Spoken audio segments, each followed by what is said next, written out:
দাদু শামেন, নারকেল গাছ থেকে পড়লে কিন্তু আপনার পাছা ভেঙে যাবে। এই বুড়ো বয়সে কিসের জন্য এত রিস্ক নেন? ওই শালা পেট মোড়া হাল্ক, তুই বাজারে যাইতাছস যা। এই যে আমি ব্যাগ ধরে আছি, একটা নারকেল ফেলে দাও, বাজারে যাবার পথে খেয়ে নেবো। দেবো না, যাও। নারকেল খেয়ে তুমি আবার হাল্ক থেকে মোটা হয়ে যাবে। নারকেল তেলের দিবি না, যাই রে বুড়া, তোর নারকেল গাছ মোচড়ায় ভেঙে ফেলবো। বদমাস পেট মোটা হাল্ক।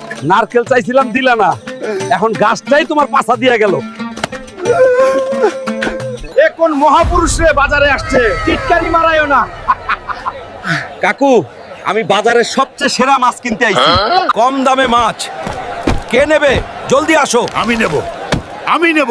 কাউকে দিও না কাকু, এটাই আমার দরকার। এই নিন কাকু, মাছটা দারুণ। হ্যাঁ, নিয়ে যান। মাছ পেয়েছি, বাড়ি যাব, জমিয়ে আজ ভোজ খাবো। কাকুর মাছটা বিশাল বটে। আরে মাছ কিনলাম, এখন কুকুরের রেস। দিদা গো, কুত্তার বাচ্চাগুলো আমার পিছনে লাগলো, বাঁচলাম। মাছটাই এখন ওদের পেট ভরা। দিদা, মাছটা আনতে পারলাম না, আমার পাছার মধ্যে কুত্তারা কামড় দিয়া মাছটা নিয়ে গেছে। হারামজাদা হালকের বাচ্চা, পেট মোটা ভাতখোর, কুত্তার কাছে মাছ দিছিস, এখন এসে বলছিস পাছায় কামড় দিয়া মাছ নিয়ে গেছে।